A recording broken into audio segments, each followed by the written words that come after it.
আসসালামু আলাইকুম। ইদানিং আমাদের খামারে কাজের চাপ একটু বেশি। এই কাজের মধ্যেও আজকে আমাদের খুবই গুরুত্বপূর্ণ একটা কাজ করতে হবে, আর সেইটা হচ্ছে আমাদের গ্রামের স্কুলের বাৎসরিক ক্রীড়া প্রতিযোগিতার আজকে পুরস্কার বিতরণী অনুষ্ঠান। তো স্যারদের আমন্ত্রণে আমাদেরকে সেখানে উপস্থিত থাকতে হবে ইনশাআল্লাহ। তো সকালবেলা সজীব মামাকে আমাদের আজকের কাজগুলি বুঝিয়ে দিয়ে আমরা রওনা দিচ্ছিলাম আমাদের গ্রামের স্কুলের দিকে।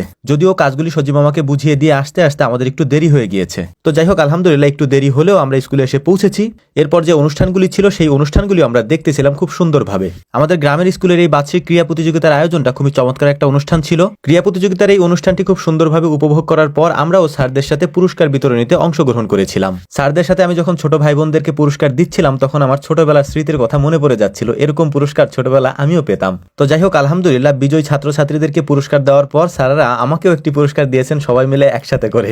সব শিক্ষকদের হাত থেকে এই পুরস্কার নেওয়াটা আমার জন্য খুবই গর্বের একটা বিষয় ছিল। আলহামদুলিল্লাহ খুবই সফলভাবে অনুষ্ঠানটি শেষ করে আমরা চলে এসেছি আমাদের কাজে, অর্থাৎ আমাদেরকে আপনারা যেখানে দেখে অভ্যস্ত আমরা সেখানেই চলে এসেছি। এই জমিটাতে মূলত হচ্ছে আমরা শাকসবজি চাষ করি। প্রতি বছর অনেক আগেই আমরা এখানে শাকসবজি চাষ করে ফেলি, অর্থাৎ লাগিয়ে ফেলি, কিন্তু এবছর কাজের চাপের কারণে আমরা সেটা করতে পারি না, যে কারণে আমাদের অনেক দেরি হয়ে গিয়েছে। আমরা গত বছর এখানে টমেটো লাগাইছিলাম, কিন্তু এবার টমেটো আর লাগাইতে পারতেছি না, কারণ টমেটো বাজারে পাচ্ছি না। মানে টমেটোর যে চারাগুলি আছে সেই চারাগুলি আমরা পাচ্ছি না। তো পাশে আমাদের হচ্ছে একটা ঘাসের জমি ছিল, সেই জমিতেও আমরা এই জমির সাথে পানি দিয়ে দিব, যে কারণে এই পাশের জমিটাতে আমরা ইউরিয়া সার দিয়ে দিচ্ছিলাম যাতে করে ঘাসটা খুব দ্রুত বাড়ে, কারণ এখন যেহেতু শীতের সিজন ঘাসটা একটু কম বাড়ে। তো কাজ করতে করতে আমাদের এমনিতেই বিকাল হয়ে গিয়েছে, খাওয়া দাওয়া করার জন্য বাড়িতে যাওয়ার মতো সময়টা আমাদের হাতে ছিল না। তো আব্বা আমাদের জন্য খাবার নিয়ে এসেছিলেন। সজিমা বলছিলেন আমাকে দোকান থেকে রুটি নিয়ে আসার জন্য, যে রুটি নিয়ে আসো, আমরা খেয়ে কাজগুলো শেষ করে তারপরে একবারে চলে যাই। তো ভাবলাম যে বিকালবেলা আমরা রুটি খাবো কেন, বাড়ি থেকে ভাতই নিয়ে আসাই। আপনারা জানেন বিভিন্ন ভিডিওতে এই কথা আমি বলেছি, আমরা যে কাজে যাই ওই কাজটা ওই দিনই আমরা শেষ করে চলে আসার চেষ্টা করি। যদি আমাদের লোক বল বেশি লাগে তাহলে আমরা অনেক লোক নিয়ে যাই, আর জায়গা যদি ছোট হয়, কাজ যদি কম থাকে, তাহলে আমরা অল্প লোক নিয়ে ওই কাজটাকে ওই দিনেই শেষ করে চলে আসি।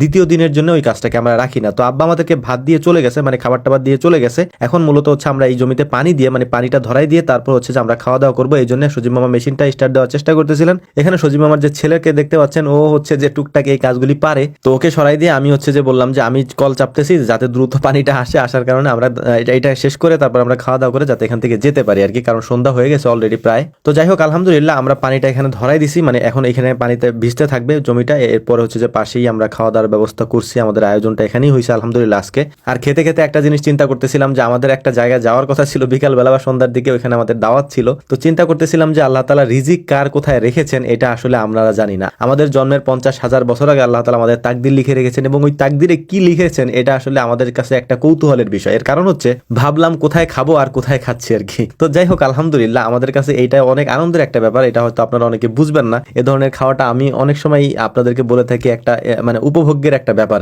যদি কখনো সুযোগ হয় এভাবে খেয়ে দেখবেন, মজা পাবেন। আর আমরা তো আর উপভোগের জন্য খাই না, আমরা আসলে সমস্যায় পড়ে তারপর আমাদের খাইতে হয়, কিন্তু আমরা উপভোগ করি আলহামদুলিল্লাহ। তো যাই হোক, আলহামদুলিল্লাহ মোটামুটি আমাদের সব কাজ কমপ্লিট। আমরা জমিতে পানি ধরাই দিয়ে, মানে পানিটা হয়ে গেছে, মেশিন অফ করে দিয়েছে সজীব মামা। এই পাশের জমিটাতে কালকে পানি দিবে সকালবেলা, যেহেতু একেবারে সন্ধ্যা হয়ে গেছে, আমাদের এখন বাড়িতে ফিরতে হবে। তো আমাদের জন্য দোয়া করবেন। আসসালামু আলাইকুম রহমতুল্লাহ।